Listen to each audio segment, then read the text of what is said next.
Hello students, welcome to all of you in this class 9th. This is your subject science. We are taking revision of the chapter of structure of atom. Okay students, this is your chapter number 4. Okay students, in this class we will take revision of this chapter. जैसे कि आप सभी बच्चे जानते हैं बच्चों कि आपके एग्ज़ाम आने वाले हैं, तो अब हम ये चैप्टर जो हम आपको पढ़ा चुके हैं उसका हम यहाँ पर आपको रिवीजन बताएंगे कि रिवीजन में सारे पॉइंट्स हम आपको समझाएंगे विद डेफिनेशंस एंड विद आपके characteristics and with numericals. Okay students, तो सभी बच्चे पूरी वीडियो ध्यान से देखें. ठीक है स्टूडेंट्स, तो सबसे पहले हम इस चैप्टर में हम पढ़ेंगे बच्चों स्ट्रक्चर ऑफ एटम के बारे में. स्ट्रक्चर ऑफ एटम में बच्चों आप क्या क्या देखेंगे यहाँ पर इस चैप्टर में, तो सभी बच्चे ध्यान से देखें कि स्ट्रक्चर ऑफ एटम में हम आपको इस चैप्टर में हम आपको पढ़ाएंगे J Thomson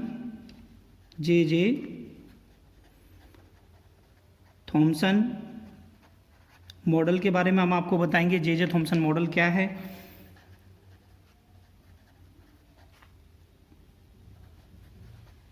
Rutherford's model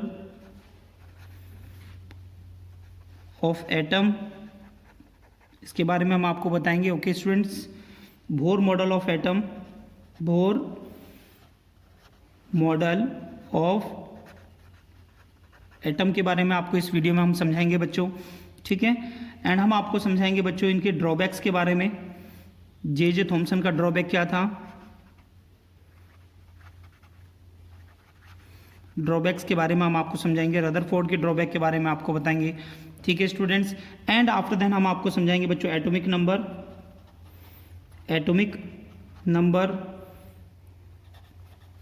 atomic mass, isotopes and isobars, इन सभी के बारे में बच्चों हम यहाँ पर इस वीडियो में हम आपसे क्लियर करेंगे. ओके स्टूडेंट्स, ठीक है, तो ये हम इस एटम के बारे में हम समझेंगे बच्चों. तो एटम में क्या होता है, एटम में आपके कौन कौन से ऐसे पार्टिकल्स होते हैं, सब एटॉमिक पार्टिकल्स कौन से होते हैं, सभी बच्चों को यहाँ पर मैंने आपको पहले बताया था कि एटम के अंदर जो सब एटॉमिक पार्टिकल होते हैं इन्हें हम फंडामेंटल पार्टिकल्स भी कहते हैं. क्या कहते हैं बच्चों, fundamental oblique elemental particles. Okay students, elemental particles भी इन्हें कहा जाता है. ठीक है, कौन कौन से होते हैं बच्चों, इलेक्ट्रॉन, प्रोटॉन और न्यूट्रॉन. ठीक है स्टूडेंट, तो इलेक्ट्रॉन क्या है, प्रोटॉन क्या है, न्यूट्रॉन क्या है, इनकी डिस्कवरी किसने करी. ठीक है, इसके बारे में हम कंप्लीटली इस चैप्टर में हम स्टडी करेंगे. ओके स्टूडेंट्स, चलिए स्टार्ट करते हैं अपना लेक्चर. तो बच्चों सबसे पहले हम यहाँ पर आपको एटम के बारे में समझाते हैं कि एटम जो है इसके फंडामेंटल प्रॉपर्टीज़, इसका जो हम बेसिक नेचर हम कहाँ से इन चीज़ों को लेते हैं. We have learn that atoms and molecule are fundamental building blocks of matter. किसी भी मैटर का जो फंडामेंटल बिल्डिंग ब्लॉक होता है that is known as atom. The existence of different kinds of matter around us is due to the types of atom. किसकी वजह से है बच्चों, एटम जो है किससे मिलके बने होते हैं, एटम से मिलके बने होते हैं. And molecules present in them, किस में बच्चों, एटम्स में. ओके स्टूडेंट्स, सबसे पहले जो साइंटिस्ट हमारे पास में आए थे जिन्होंने एटम के बारे में रिसर्च किया वो थे बच्चों हमारे, कौन थे बच्चों, ये थे डाल्टन. कौन थे बच्चों, डाल्टन के बारे में यहाँ पर हम स्टडी करते हैं. तो डाल्टन ने क्या बताया, डाल्टन एज्यूम डैट, उन्होंने देखा कि atom is indivisible, that is it has no constituent particles, इसके अंदर और कोई भी पार्टिकल नहीं है.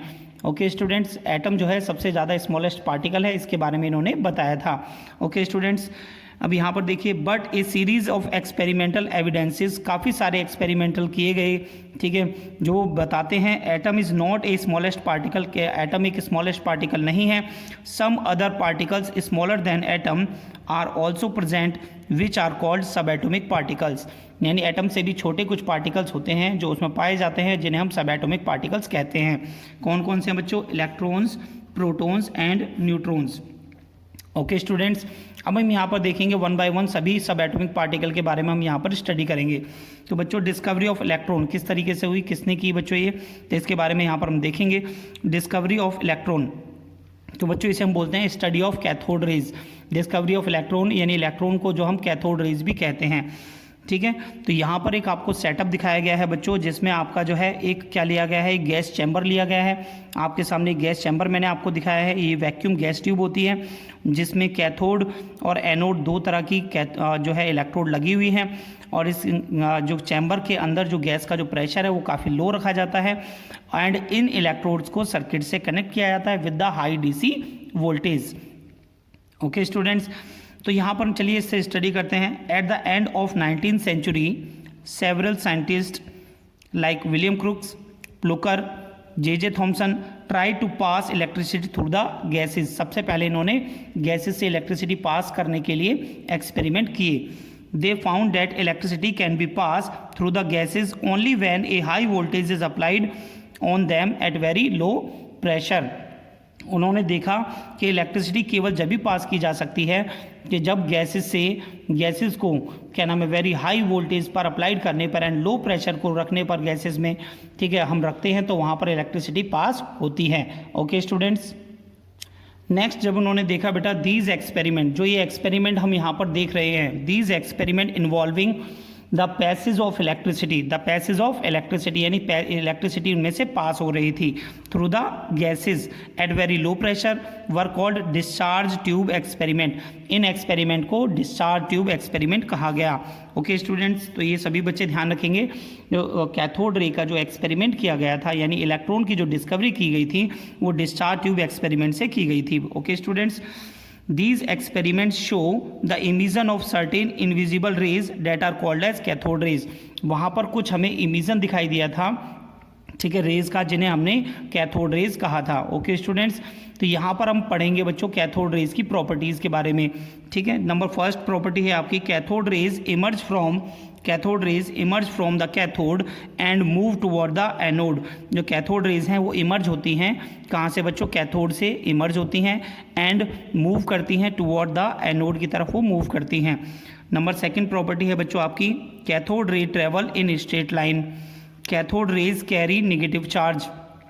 Cathode rays ionize gases through which they pass. Cathode rays को अगर किसी भी गैस से जब पास आउट किया जाता है तो वो उन गैसेस को आयोनाइज कर देती है, उनको आयंस में ब्रेक कर देती हैं। Cathode rays can penetrate through thin metal foils. जो आपकी मेटल फॉइल्स होती हैं, थिन मेटल फॉइल्स को ये पेनिट्रेट यानी उनको आर पार करके निकल के जा सकती हैं उनमें से। ठीक है, cathode rays do not depend on the material of electrode, यानी कैथोड रेज आपकी डिपेंड नहीं करती हैं मटेरियल पर, किस तरह के इलेक्ट्रोड आप लगा रहे हैं, and also the nature of gas is taken in the discharge tube, और ना ही ये नेचर ऑफ गैस पे डिपेंड करती है किस तरह की गैस आपने उसमें फिल करी है। ओके स्टूडेंट, मैंने यहाँ पर कुछ आपको इंपॉर्टेंट पॉइंट आपको दिखाए हैं, सभी बच्चे ध्यान देंगे। J Thomson named these sub atomic particle as corpuscles of negative electricity, यानी नेगेटिव इलेक्ट्रिसिटी के पार्टिकल्स को बताया इन्होंने। इन सब एटॉमिक पार्टिकल को जो रेज की फॉर्म में इमिशन हो रहे थे उनको इन्होंने नेगेटिव इलेक्ट्रिसिटी का नाम दिया। किसने दिया बच्चों? जे थॉमसन ने। ओके स्टूडेंट्स, यहाँ से आपके बच्चों ऑब्जेक्टिव टाइप क्वेश्चन कहीं से भी बन सकते हैं, प्रॉपर्टीज़ ऑफ कैथोड रेज से भी निकल के आ सकते हैं कि यहाँ से इन पर कैसा चार्ज होता है, क्या ये स्ट्रेट लाइन में ट्रैवल करती हैं, क्या ये पेनिट्रेट कर सकती हैं, इस तरह के क्वेश्चन आपके बन सकते हैं। नेगेटिव इलेक्ट्रिसिटी पार्टिकल्स कौन से होते हैं और किस साइंटिस्ट ने डिस्कवर किया, इस तरह से क्वेश्चन आपके बनेंगे। ओके स्टूडेंट्स, तो नेक्स्ट आपका है the name was later change. Negative electricity का जो नाम जो है चेंज किया था two electron on the suggestion of G.J. Stoney, which means particles of electricity। ठीक है बच्चों, यानी नेगेटिव इलेक्ट्रिसिटी का नाम रखा गया बच्चों इलेक्ट्रॉन, वो सजेशन पे रखा गया। कौन से साइंटिस्ट थे? G.J. स्टोनी साइंटिस्ट थे। और इस इलेक्ट्रॉन का मतलब क्या था बच्चों? Which means particles of electricity, यानी इलेक्ट्रिसिटी के पार्टिकल्स को ही क्या बताया गया बच्चों? इलेक्ट्रॉन का नाम दिया गया। ओके स्टूडेंट्स, नोट कर लीजिए बेटा सभी, जिन बच्चों ने नोट्स नहीं बनाए हैं वो रिवीजन की वीडियो से भी नोट्स बना सकते हैं। ठीक है स्टूडेंट्स, और सभी पूरी वीडियो आपको कंप्लीट देखना ज़रूरी है क्योंकि आपके MCQ questions, one word question and long question, सभी क्वेश्चन आपकी रिवीजन वीडियो से देखने से भी आपके प्रिपेयर हो जाते हैं। नोट करेंगे सभी। नेक्स्ट पॉइंट है बच्चों आपका electrons are represented by the symbol of e. ठीक है स्टूडेंट, जैसे कि मैंने यहाँ पर सिंबल आपको दिखाया है, ये सिंबल है बच्चों इलेक्ट्रॉन को रिप्रेजेंट करने के लिए। Charge on electron, charge on electron को डिस्कवर किया बच्चों R.A. मिलिकॉन ने ऑयल ड्रॉप एक्सपेरिमेंट किया था, जिससे इन्होंने चार्ज ऑन इलेक्ट्रॉन को यहाँ से डिस्कवर किया। और चार्ज ऑन इलेक्ट्रॉन आपका होता है negative charge on electron is, क्योंकि ये निगेटिवली चार्ज है बेटा, ये इलेक्ट्रॉन जो होता है नेगेटिव इलेक्ट्रिसिटी होता है, इसीलिए यहाँ पर नेगेटिव ऑफ 1.6 इंटू 10⁻19 कूलाम होता है। और कूलाम क्या होता है बच्चों, चार्ज की यूनिट होती है, इसलिए यहाँ पर कूलाम लिखा है। मास ऑन इलेक्ट्रॉन की वैल्यू कितनी होती है बच्चों, मास ऑन इलेक्ट्रॉन आपकी किलोग्राम में हम देखें तो 9.11 इंटू 10⁻31 kg होती है। एंड अगर इसे ग्राम में कन्वर्ट करते हैं तो 9.11 इंटू 10⁻28 ग्राम हो जाती है। ओके स्टूडेंट्स, अगर आपसे डेफिनेशन के बारे में पूछा जाता है तो आप कैसे डिफाइन करेंगे इसे। An electron is a sub atomic particle which bear 1 unit negative charge, यानी इलेक्ट्रॉन एक सब एटॉमिक पार्टिकल है जिसके पास यूनिट नेगेटिव चार्ज होता है। और किसके इक्वल होता है बच्चों, डेट इज 1.6 इंटू 10⁻19 कूलाम के इक्वल। एंड इसका जो मास होता है वो कितना होता है, 9.11 इंटू 10⁻31 kg। ठीक है स्टूडेंट्स। एंड अगर इसको हाइड्रोजन एटम से अगर हम कंपेयर करें, डेट इज़ द 1 में 1/837 ऑफ हाइड्रोजन एटम से कंपेयर करके हम जो इलेक्ट्रॉन का चार्ज कैलकुलेट कर सकते हैं। ओके स्टूडेंट्स, नोट करिए सभी। नेक्स्ट पॉइंट आता है बच्चों आपका discovery of proton. Discovery of proton को हम कहते हैं बच्चों एनोड रेज। क्या कहते हैं बच्चों, एनोड रेज। ठीक है। एंड डिस्कवरी ऑफ इलेक्ट्रॉन को हमने क्या बताया था बच्चों, कैथोड रेज। ठीक है। Discovery of proton, discovery of proton में भी इसी तरीके का सेटअप लिया जाता है। इसमें आपके पास एक कैथोड और एक एनोड होती है। ठीक है। एंड इसमें हम इसे हाई वोल्टेज से जब इसे कनेक्ट करते हैं तो आप यहाँ पर देखते हैं कि आपके पास में हाई वोल्टेज से जो आपके एनोड से जो निकलने वाले पार्टिकल्स हैं वो कैथोड की तरफ अट्रैक्ट करते हैं और वो आपके पॉजिटिवली चार्ज पार्टिकल होते हैं। इन्हीं को हम कहते हैं प्रोटॉन्स। क्या कहते हैं बच्चों, प्रोटॉन्स कहते हैं। और ये रे की फॉर्म में जाते हैं तो बच्चों ये एनोड से निकल रहे हैं और कैथोड की तरफ जा रहे हैं तो इन्हें हम एनोड रेज भी कहते हैं। Proton is an equally important सब एटॉमिक पार्टिकल, इक्वली सब atomic particle which is discovered by the E. Goldstein in 1886। Next बच्चों हम यहाँ पर आपको बता रहे हैं प्रोटॉन का जो डिस्कवर किया था बच्चों, किसने किया था ये एक्सपेरिमेंट, ई गोल्डस्टीन ने किया था बच्चों। ये सभी बच्चे साइंटिस्ट का नाम याद रखेंगे। यहाँ पर कब किया था बच्चों, 1886 में किया था। ओके स्टूडेंट्स, नेक्स्ट है बच्चों आपका यहाँ पर Goldstein in 1886 performed discharge tube experiment. Discharge tube experiment किया with the perforate cathode. Perforate cathode का मतलब बच्चों यहाँ पर ये है, एक इस तरह की ट्यूब रखी थी बच्चों जिसमें आपके छोटे छोटे होल्स हो रहे थे जिनमें से ये रेज पास आउट होकर जो ग्लास ट्यूब में पीछे की तरफ आपको ग्लोब ये दिखाती हैं। बेटा ये एक्सपेरिमेंट आपके एग्जाम में नहीं आएगा, ये आपका एक्स्ट्रा नॉलेज के लिए मैं आपको दिखा रहा हूँ यहाँ पर, लेकिन आपके डिस्कवर किसने किया इसके बारे में आपसे पूछा जाता है।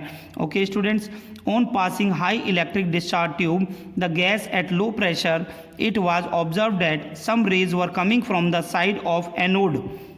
एनोड से कुछ रेज आ रही थी which pass through the perforate cathode and produces green fluorescence on the opposite side of anode. ठीक है बच्चों, यहाँ पर हमने आपको बताया। ठीक है, with the wall of ZNS। ठीक है, तो ये देखिए आप यहाँ पर these were rays called as anode rays. जो एनोड से निकल रही हैं रेज तो इन्हें हम एनोड रेज कहते हैं। ठीक है स्टूडेंट्स, इन रेज को कैनाल रेज भी कहा जाता है। कैनाल रेज, एनोड रेज, ये सब प्रोटॉन के ही नाम हैं।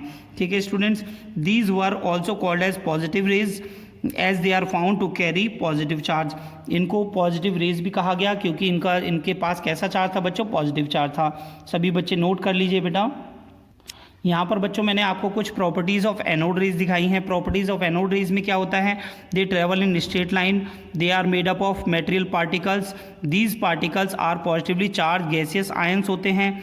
ठीक है बच्चों, the magnitude of positive charge on these particles is found to depend on the nature of gas and taken inside the discharge tube. These particles में कैरी 1, 2 और 3। तो बेटा इनमें जो चार्ज पार्टिकल होते हैं उनके पास 1, 2 और 3 यूनिट्स का पॉजिटिव चार्ज हो सकता है। ठीक है स्टूडेंट, इसके बारे में मैं आपको आगे समझाऊंगा इसी वीडियो में। ठीक है बच्चों, यहाँ से जो इंपॉर्टेंट पॉइंट है आपको ध्यान रखना है, चार्ज ऑन प्रोटॉन आपका कितना होता है बच्चों, ये पॉजिटिवली चार्ज होता है और इक्वल ऑफ इलेक्ट्रॉन चार्ज के इक्वल होता है, बस ये पॉजिटिव में होता है 1.6 इंटू 10⁻19 कूलाम। ठीक है student, and mass on the proton आपका होता है बच्चों 1.67 इंटू 10⁻27 kg। प्रोटॉन इज सब atomic particle and the proton is present in all the atoms. Proton एक सब एटॉमिक पार्टिकल होता है और ये सभी एटम्स में पाया जाता है। ठीक है स्टूडेंट्स, नेक्स्ट पॉइंट आता है बच्चों आपका एटॉमिक मॉडल्स के बारे में अब हम यहाँ पर स्टडी करेंगे। J Thomson model of atom में बच्चों क्या बताया गया है कि आपका जो एटम है वो एक पॉजिटिवली स्फीयर की तरह होता है, ठीक है बच्चों, पॉजिटिवली स्फीयर होता है और जो इलेक्ट्रॉन्स होते हैं इसमें एम्बेडेड होते हैं। जे थॉमसन ने ये मॉडल 1904 में दिया था। An atom is uniformly positive sphere और positive electricity in which electrons are embedded, इसमें इलेक्ट्रॉन्स एम्बेडेड होते हैं, पड़े हुए होते हैं, ठीक है students. The number of electrons embedded is such as that the total negative charge on the electrons is equal to the positive charge, यानी टोटल नंबर ऑफ इलेक्ट्रॉन्स का जो चार्ज होता है वो पॉजिटिव चार्ज के इक्वल होता है। So the atom is whole electrically neutral, इसीलिए एटम को इलेक्ट्रिकली न्यूट्रल बताया गया है, ठीक है students.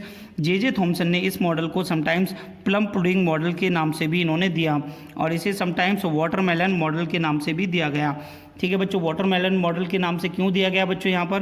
Because the red edible part, जो वाटरमेलन के अंदर जो रेड एडिबल पार्ट होता है उनको इन्होंने कंसीडर किया कि वो आपका प्रोटॉन है, पॉजिटिव स्फीयर है एंड द सीड्स जो है इसमें are like the electrons embedded in it, okay students, ठीक है। This Thomson model assume uniform distribution of mass and charge throughout the volume of atom, यहाँ पर आपको पॉजिटिव चार्ज और जो आपका नेगेटिव चार्ज इलेक्ट्रॉन का था तो बच्चों वो आपका इक्वल बताया, जिसकी वजह से जो एटम है वो होल इलेक्ट्रिकली न्यूट्रल होता है। ये पॉइंट्स आपको एग्जाम में लिखने हैं बच्चों, अगर आपसे बोर्ड में इस तरह से क्वेश्चन पूछे जाते हैं और 1 मार्क्स के क्वेश्चन के लिए क्वेश्चन आपका किसी भी लाइन से पूछा जा सकता है, नोट करिए सभी। नेक्स्ट आता है बच्चों आपका यहाँ पर Rutherford model of atom. Rutherford model of atom में सबसे पहले इनका पूरा नाम देखिए बच्चों, अर्नेस्ट रदरफोर्ड इनका पूरा नाम था। इन्होंने डिज़ाइन किया an experiment to know how the electrons are arrange within the atom, कि इलेक्ट्रॉन जो है एटम में किस तरीके से अरेंज होते हैं, इसके बारे में इन्होंने स्टडी किया। He bombarded fast moving alpha particle on thin sheet of gold foil, उन्होंने गोल्ड फॉइल पर अल्फा पार्टिकल की बॉम्बार्डिंग कराई, ठीक है बच्चों। तो यहाँ पर मैंने आपको ये जो एटम्स मैंने आपको दिखा रखे हैं बच्चों, ये गोल्ड फॉइल के एटम्स हैं और अल्फा पार्टिकल्स यानी जो पॉजिटिव पार्टिकल थे उनकी हमने यहाँ पर बॉम्बार्डिंग कराई। तो हमने क्या रिजल्ट देखा बच्चों, यहाँ पर जो रदरफोर्ड ने किया था बच्चों, क्या किया था देखा उन्होंने कि कुछ रेज आपकी कुछ सम एंगल पे डिफ्लेक्ट हो रही हैं, कुछ रेज आपकी बिल्कुल स्ट्रेट जा रही हैं, कुछ रेज फिर डिफ्लेक्ट हो रही हैं and some rays are retrace their path, okay students, यही आपके ऑब्जर्वेशन में आपको लिखना है, ठीक है बच्चों, कि काफ़ी सारी जो रेज थी वो आपकी स्ट्रेट पास आउट हो रही थी, कुछ आपकी स्मॉल एंगल पे पास आउट हो रही थी एंड कुछ rays are appear to be rebound का मतलब क्या है बच्चों, रिट्रेस करना, अपने ही पाथ पर वापस आना, जैसे कि आप रे नंबर 3 में आप देख रहे हैं, ओके स्टूडेंट्स, नोट करेंगे सभी। On the basis of the experiment Rutherford ने अपना कंक्लूजन निकाला, निष्कर्ष दिया कि most of the space inside the atom जो है वो एम्प्टी है। कैसा है बच्चों, most of the space inside the atom वो एम्प्टी है। क्यों? क्योंकि काफ़ी सारी रेज जो है वो without deflecting from the atom वो आपके स्ट्रेट जा रही थी, पास हो रही थी, इसीलिए उन्होंने काफ़ी सारा स्पेस एम्प्टी बताया एटम में। कुछ पार्टिकल आपके डिफ्लेक्ट हो रहे थे देयर पास से, indicating that positive charge of the atom occupies very little space, यानी कुछ पाथ जो है आपका वो जो डिफ्लेक्ट हो रहा था रेज के थ्रू हमें दिखाई दे रहा था, उन्होंने बताया कि कुछ पॉजिटिव चार्ज है जो आपका बहुत ही कम है जिसकी वजह से वो डिफ्लेक्ट हो रही हैं, ठीक है। Very little fraction of alpha particle were deflected by 180 degree, अपने ही पाथ पर वापस आ रही थी, रिबाउंड कर रही थी, इंडिकेट कर रही थी that all the positive charge and mass of the atom were concentrated in very small volume within the atom, okay students, उन्होंने बताया कि बहुत ही कम अमाउंट का जो पॉजिटिव चार्ज है जो कंसंट्रेटेड है किसी भी एटम में, जिसकी वजह से ये कुछ ही रेज आपकी रिबाउंड हो रही हैं। On the basis of the experiment Rutherford ने अपने न्यूक्लियर मॉडल में अपने फॉलोइंग फीचर्स को बताया। तो क्या बताया बच्चों, there is a positively charge and highly dense centre in the atom that is called nucleus. उन्होंने बताया कि जो पॉजिटिवली चार्ज है, there is a positively charge, वहाँ पर कुछ ना कुछ पॉजिटिव चार्ज है जो हाईली डेंस है and the centre of an atom है, जहाँ पर आपकी जो रेज हैं वो रिबाउंड कर रही हैं। क्या कर रही हैं बच्चों, रिबाउंड कर रही हैं। Nearly the whole mass of the atom reside in the nucleus, और उसका नाम न्यूक्लियस दिया और total mass of the atom जो है वो न्यूक्लियस में बताया, okay students. The electron revolve around the nucleus in the circular path, उन्होंने ये भी बताया कि जो इलेक्ट्रॉन्स हैं वो सर्कुलर पाथ में रिवॉल्व कर रहे हैं, ठीक है। The size of the nucleus is approximate 10⁻⁻15 metre is very small as compare to the size of atom, as compare to the size of atom. उन्होंने बताया कि साइज ऑफ जो न्यूक्लियस है, जो पॉजिटिवली चार्ज, जो हाईली डेंस आपका concentrated है, वो बहुत ही कम एरिया में है, ठीक है। उसका साइज उन्होंने बताया 10⁻⁻15 मीटर और उसका नाम दिया बच्चों न्यूक्लियस। नेक्स्ट पॉइंट है बच्चों यहाँ पर limitations of Rutherford model of atom. What are the limitation of Rutherford model of atom? बच्चों यहाँ पर देखें, it fail to explain the stability of atom. ये स्टेबिलिटी ऑफ एटम को नहीं बता पाए थे। क्यों नहीं बता पाए थे? क्योंकि अकॉर्डिंग टू फिजिक्स कोई भी चार्ज पार्टिकल जब आपका किसी भी सर्कुलर पाथ में मूव करता है तो अपनी एनर्जी को लूज़ करता है, ठीक है। एंड वो जब अपनी पूरी कंप्लीट एनर्जी को लूज़ कर देगा तो वो अपना जो कंप्लीट चार्ज को लूज़ कर देगा, ठीक है स्टूडेंट। तो उस पर रदरफोर्ड जी ने कहा कि वो अपना पूरा चार्ज लूज़ करके वो न्यूक्लियस में आ जाएगा, गिर जाएगा। ओके स्टूडेंट्स, तो यहाँ पर वो स्टेबिलिटी ऑफ एटम नहीं बता पाए थे। ये इनका लिमिटेशन था या ड्रॉबैक कह सकते हैं, ठीक है। Another serious drawback of this model of atom about the distribution of electron around the nucleus. तो इन्होंने यहाँ पर distribution of electron around the nucleus उसको भी सही से एक्सप्लेन नहीं कर पाए थे। ओके स्टूडेंट, तो बच्चों ये थी आपकी रदरफोर्ड मॉडल ऑफ एटम की कुछ लिमिटेशंस। ओके स्टूडेंट्स, अब मैं आपको आगे पढ़ाऊंगा बच्चों डिस्कवरी ऑफ न्यूट्रॉन एंड आपको बोर मॉडल ऑफ एटम के बारे में। नोट करेंगे सभी। नेक्स्ट पॉइंट है बच्चों हमारा यहाँ पर डिस्कवरी ऑफ न्यूट्रॉन। क्या है बच्चों? Discovery of neutron. तो डिस्कवरी ऑफ न्यूट्रॉन में आप देख रहे हैं बच्चों, डिस्कवरी ऑफ न्यूट्रॉन किसने दिया था बच्चों? जेम्स चैडविक ने। किसने दिया था बच्चों? जेम्स चैडविक ने, ठीक है बच्चों। और यहाँ से आपको ध्यान रखना है, मास ऑन न्यूट्रॉन होता है बच्चों आपका 1.6 × 10⁻27 kg एंड जो आपके सब एटॉमिक पार्टिकल्स होते हैं proton and neutron are present in the nucleus of the atom. इनको हम बोलते हैं बच्चों न्यूक्लियॉन्स। क्या बोलते हैं बच्चों? न्यूक्लियॉन्स बोलते हैं। एंड लास्ट में ये पॉइंट आपको दिखाया गया बच्चों, दीज सब एटॉमिक पार्टिकल्स। कौन से बच्चों सब एटॉमिक पार्टिकल हमने कौन कौन से पढ़ लिए हैं? Electron, proton and neutron. इन सभी पार्टिकल्स को एलिमेंट्री पार्टिकल और फंडामेंटल पार्टिकल भी कहा जाता है, ठीक है स्टूडेंट्स। नोट करेंगे सभी। नेक्स्ट पॉइंट आता है बच्चों आपका यहाँ पर बोर मॉडल ऑफ एटम। बेटा it is a very important model of atom. यहाँ से आपके न्यूमेरिकल्स भी आपसे पूछे जाते हैं, क्वेश्चंस आपके आते हैं।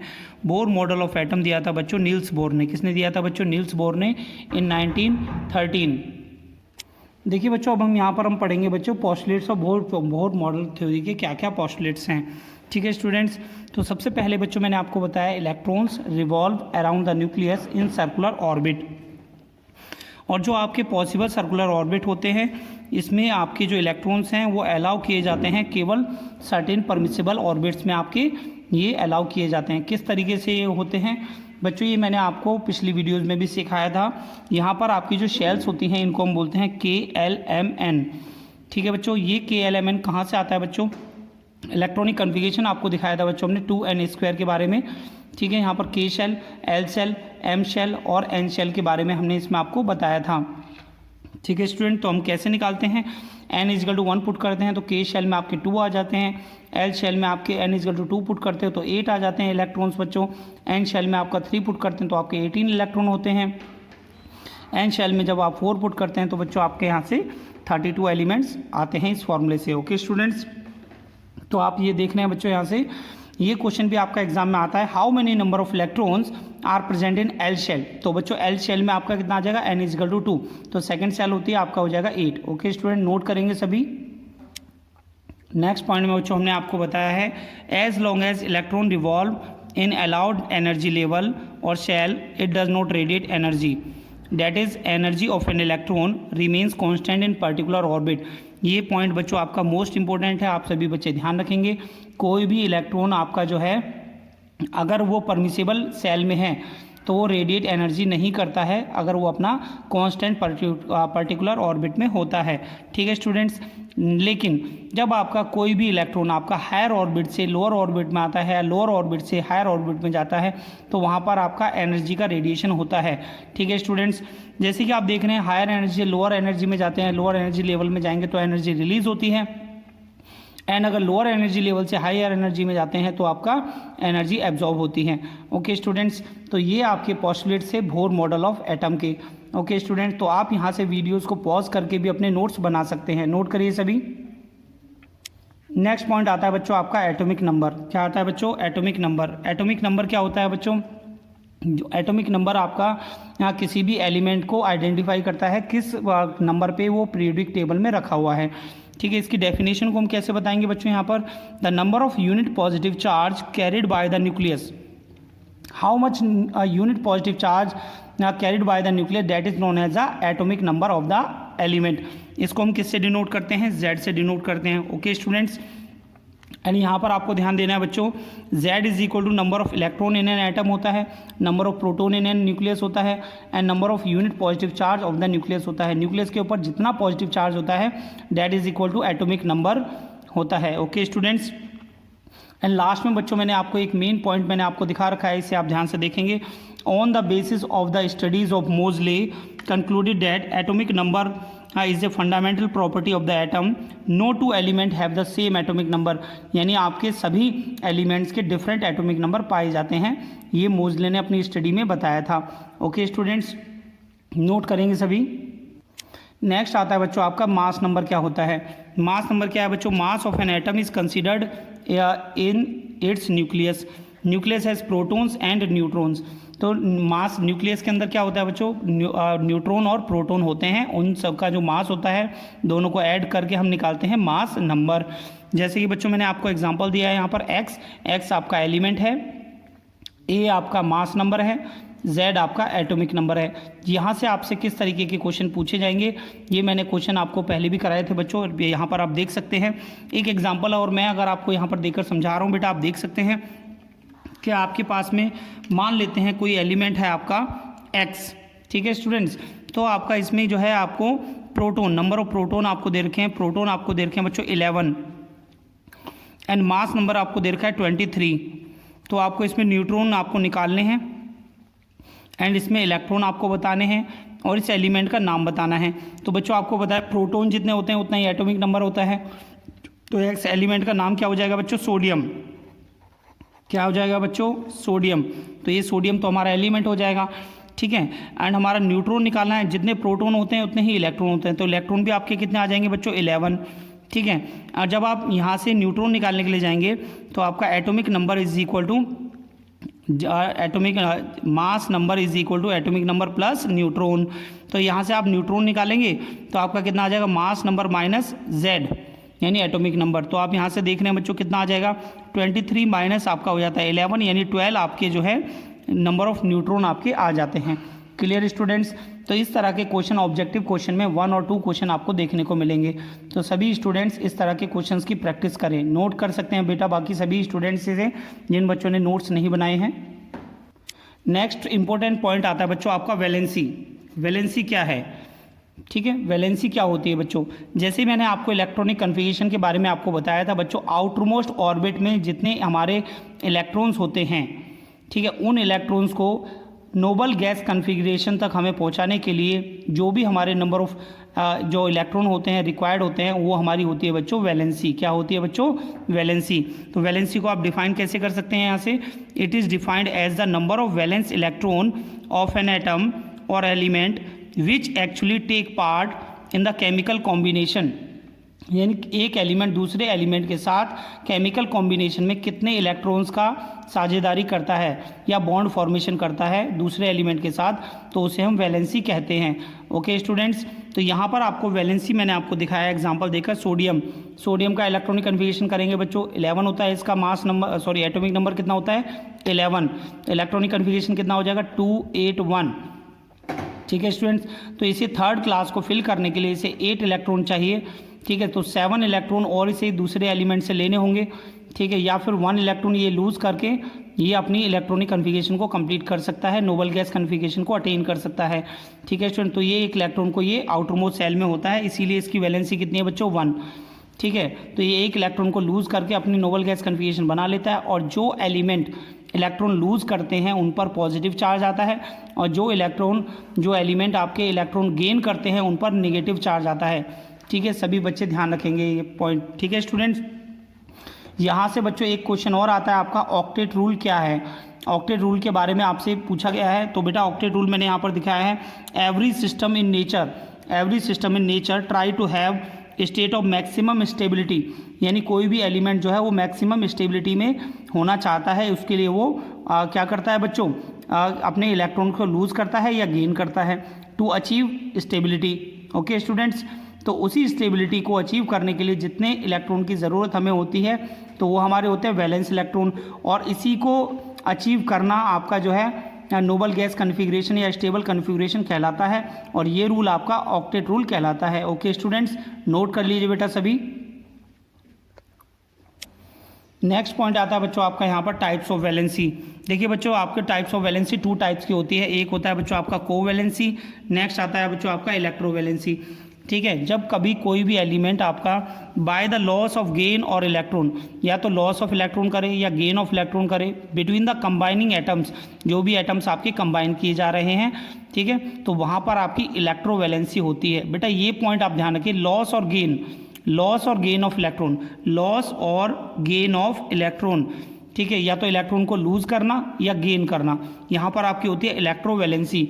इस टाइम पर कोई भी एलिमेंट उसको अपने एलिमेंट से जो इलेक्ट्रॉन लूज किए जा रहे हैं उनको वापस नहीं लेना होता है, ठीक है, केवल या तो लॉस कर देते हैं, उनको दोबारा रिक्वायरमेंट नहीं होती है, या गेन करते हैं किसी से तो वापस उसको नहीं देते हैं। तो इस तरीके से आपका जो आता है वो इलेक्ट्रोवैलेंसी कहलाता है। ठीक है स्टूडेंट्स, नेक्स्ट आता है बच्चों आपका शेयरिंग ऑफ इलेक्ट्रॉन।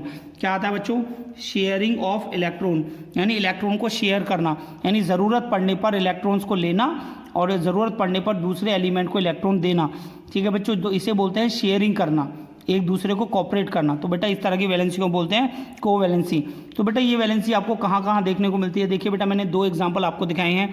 एक है आपका NaCl, तो NaCl में आप देखते हैं बच्चों Na जो है वो अपना एक इलेक्ट्रॉन लूज करके अपना पॉजिटिव आयन बनाता है, ठीक है, एंड क्लोरीन आपका एक इलेक्ट्रॉन गेन करके अपना नेगेटिव आयन बनाता है। ठीक है, ना तो यहाँ से सोडियम को दोबारा रिक्वायरमेंट होती है इलेक्ट्रॉन को दोबारा लेने की वापस, और ना ही जो गेन किया हुआ इलेक्ट्रॉन है क्लोरीन का वो इसे दोबारा इसे देता है। तो बेटा यहाँ से आपका जो प्रोडक्ट बनता है वो क्या बनता है? Na पॉजिटिव और Cl माइनस के लिए स्टूडेंट, तो यहाँ से आपका बनता है NaCl। ठीक है, नेक्स्ट मैंने आपको बताया बच्चों CH4 मॉलिक्यूल। CH4 क्या होता है? Methane gas. क्या होती है बच्चों? मीथेन गैस होती है। ठीक है, इसके मीथेन, इसे मीथेन क्यों कहते हैं इसको मैं आपको कार्बन एंड कंपाउंड चैप्टर में मैं आपको पढ़ाऊंगा। ओके स्टूडेंट्स, और आपको हायर क्लासेस में आपको देखने को मिलेगा इसके बारे में, इसकी नेमिंग कैसे करते हैं। यहाँ पर ये मॉलिक्यूल का बस फॉर्मेशन आपको करना है। तो कार्बन, तो बेटा कार्बन जो है, कार्बन का एटॉमिक नंबर कितना होता है बच्चों? 6। इलेक्ट्रॉनिक कन्फिग्रेशन कितनी हो जाएगी बच्चों इसकी? 2 और 4। तो या तो इसे 4 इलेक्ट्रॉन कोई दे दें या ये 4 इलेक्ट्रॉन किसी और को दे दे। ठीक है बेटा, तो यहाँ पर जो है ये जो कार्बन है 4 इलेक्ट्रॉन किसी दूसरे एटम को प्रोवाइड कराना, उसके लिए हायर अमाउंट ऑफ एनर्जी को लूज करना पड़ेगा, या फिर 4 इलेक्ट्रॉन को किसी से गेन करना, तो वहाँ पर भी आपको हायर एनर्जी को एब्जॉर्ब करना पड़ेगा। That is not possible. इसीलिए कार्बन जो है वो शेयरिंग ऑफ इलेक्ट्रॉन की कॉन्फ़िगरेशन को शो करता है। ओके स्टूडेंट्स, एंड हाइड्रोजन जो है वो आपका, इसका एटॉमिक नंबर कितना होता है बच्चों? 1। इलेक्ट्रॉनिक कॉन्फ़िगरेशन कितनी हो जाएगी बच्चों? 1। ठीक है, तो हाइड्रोजन को रिक्वायरमेंट है बच्चों 1 इलेक्ट्रॉन की।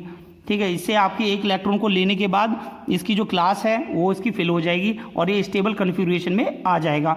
ठीक है बच्चों, तो यहाँ से जो कार्बन के मैंने यहाँ पर आपको ब्लैक बॉन्ड जो आपको दिखाए हैं, और हाइड्रोजन में आपको जो पिंक कलर के मैंने जो डॉट आपको दिखाए हैं, ये आपस में शेयरिंग करते हैं, और शेयरिंग करने के बाद जो कार्बन के टोटल 8 इलेक्ट्रॉन हो जाते हैं, जो मैंने आपको ग्रीन कलर से मैंने आपको दिखाया है, और जो आपको ब्लू कलर से बॉन्डिंग मैंने आपको दिखाई है, ये बॉन्डिंग हो जाती है बच्चों हाइड्रोजन की, इसके पास में 2 इलेक्ट्रॉन हो जाते हैं। तो इस तरीके से फॉर्मेशन ऑफ CH4 मॉलिक्यूल होता है। बच्चों ये क्वेश्चन जो है एग्जाम में आपका 2 मार्क्स का 1 क्वेश्चन आपसे पूछा जाता है। अगर आपसे 2 फॉर्मेशन ऑफ मॉलिक्यूल अगर आपसे पूछे जाते हैं तो आपका 4 मार्क्स का क्वेश्चन एग्जाम में आता है, और ये सभी स्कूलों में पूछा जाता है। तो सभी बच्चे इन क्वेश्चन की प्रैक्टिस करेंगे, नोट कर लीजिए बेटा सभी। नेक्स्ट आता है बच्चों आपका आइसोटोप्स। ठीक है बच्चों, आइसोटोप्स क्या होते हैं?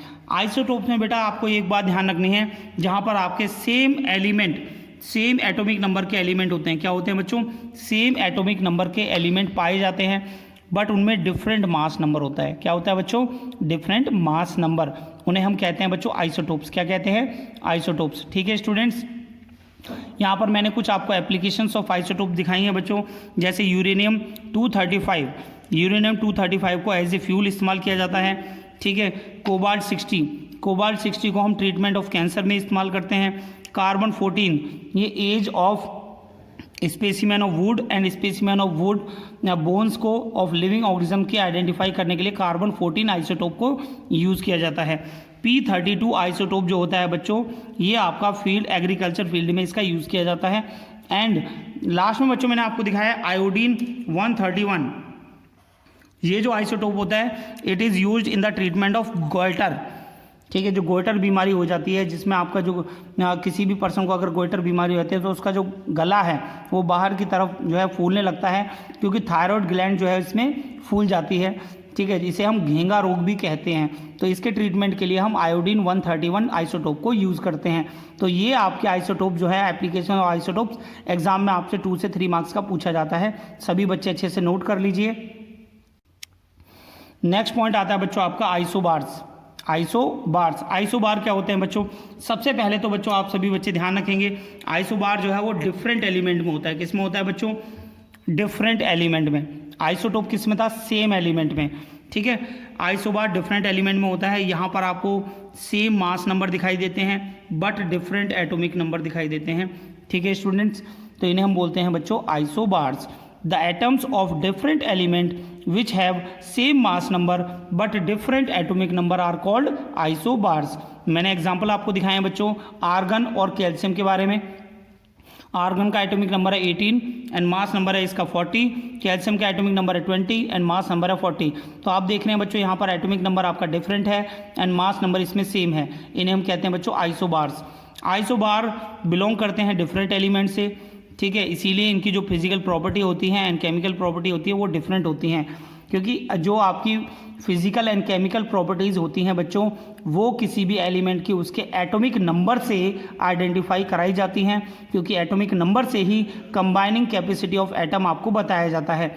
ओके स्टूडेंट्स, यहाँ पर मैंने आपको नेक्स्ट आपको बताया है calculation of average atomic mass.